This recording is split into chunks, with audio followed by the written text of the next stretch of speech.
pessoal, este é o novo formato dos vídeos aqui do canal. Espero que gostem.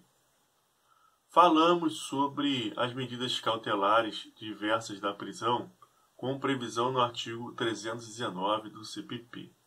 Nesta aula, trago um complemento. Vamos trabalhar hipóteses de medidas cautelares diversas da prisão, que também são diversas daquelas previstas no rol do artigo 319.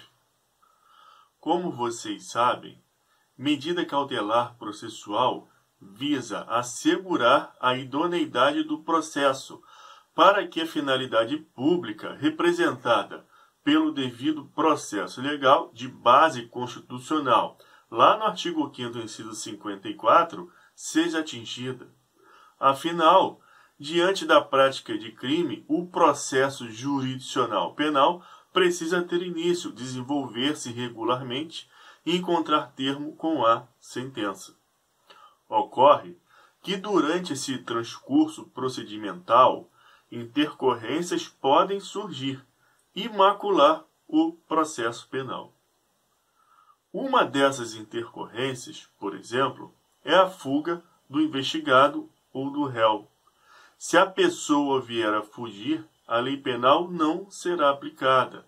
Por isso, a lei processual penal faz previsão de medidas cautelares que objetivam garantir aquela aplicação, tais como a prisão preventiva, o monitoramento eletrônico, a proibição de ausentar-se da comarca ou do país, com a entrega do passaporte, dentre outras, conforme verificamos no rol do artigo 319. Pois bem, eu disse que nessa aula vamos conhecer outras medidas cautelares diversas da prisão, estranhas ao conhecido rol do artigo 319 do CPP. Que medidas são essas? Onde se encontra na legislação processual penal a fundamentação legal de cada medida dessa? Uma delas é a condução coercitiva. Na prática, condução coercitiva consiste na captura e restrição da liberdade de testemunha, perito, ofendido, investigado ou réu, por determinado lapso temporal, para levá-los contra a sua vontade à presença do juiz, delegado de polícia, membro do Ministério Público ou de CPI, no intuito de se viabilizar a prática de atos no interesse da investigação ou da ação penal. A detenção materializada pela condução coercitiva, no entanto, não pode perdurar por mais do que 24 horas. Caso contrário, ter-se-á, por via transversa, verdadeira prisão temporária. A condução coercitiva da vítima tem previsão no artigo 201, parágrafo 1º do CPP, da testemunha no 218, do perito no 278 e do investigado e do réu no artigo 260. Vale lembrar que o STF decidiu nas ADPFs 395 e 444 não ser válida a condução coercitiva de investigado ou de réu para interrogatório, seja no âmbito da investigação ou da ação penal. Tudo isso com fundamento na presunção de inocência e dignidade da pessoa humana, vindo a declarar nesses julgamentos que a expressão para o interrogatório prevista no artigo 260 do CPP não fora recepcionada pela Constituição Federal. Mas caso aconteça, tal conduta poderá ensejar a responsabilidade civil, disciplinar e penal do agente ou da autoridade, a ilicitude das provas obtidas e a responsabilidade civil do Estado.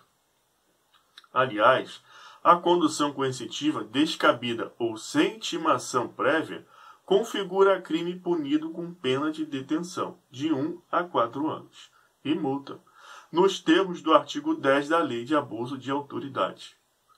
O juiz e as autoridades policiais, delegados de polícia estadual e federal, podem determinar a condução coercitiva. Com base no artigo 260 do CPP, o Ministério Público, com base no artigo 26 de sua lei orgânica, as CPIs com base no artigo 58, parágrafo 3º da Constituição Federal. Além da condução coercitiva, temos também no Código de Trânsito uma previsão de medida cautelar sui generis, a suspensão ou proibição do direito de dirigir. Observe que o dispositivo fala em garantia da ordem pública e decretação de ofício pelo juiz. Quanto à garantia de ordem pública, é certo que essa medida visa evitar o cometimento de novas infrações no trânsito. Quanto à possibilidade de decretação da medida de ofício pelo juiz, devemos sistematizar a leitura e alinhar o entendimento com a nova regra harmonizada ao sistema acusatório, trazida pelo pacote anticrime, Lei 13.964 de 2019. De acordo com o pacote anticrime, não é mais dado ao juiz decretar medidas cautelares prisionais ou diversas da prisão de ofício. Portanto, esta regra é extensível também ao Código de Trânsito, lá no disposto do 294. Outras leis extravagantes também fazem previsão de medidas cautelares diversas da prisão. São elas o Decreto 201 de 67, a Lei de Drogas, a Lei Orgânica da Magistratura e a Lei de Improbidade Administrativa. Tais leis trazem a previsão de afastamento do cargo ou função pública. Entretanto, estas legislações são anteriores a 2011. Em 2011, que houve a inserção no CPP do 319, com aquele rol que estudamos. Portanto, não há verdadeira novidade em se verificar essa possibilidade de afastamento do exercício do cargo ou função pública. Já a Lei Maria da Penha, 11.340 de 2006, no intuito de propor uma garantia específica para as mulheres vítimas de agressão, traz medidas diferenciadas daquelas que verificamos no 319 do CPP.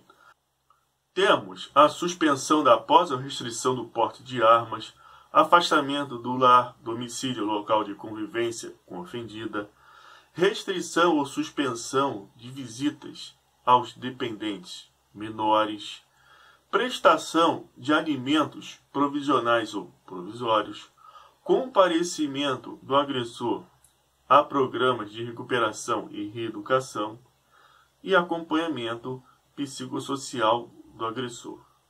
Observe, no entanto, que o parágrafo 1º diz que as medidas referidas no artigo 22, neste artigo, não impedem a aplicação de outras previstas na legislação em vigor, sempre que a segurança da ofendida ou as circunstâncias o exigirem, devendo a providência ser comunicada ao Ministério Público.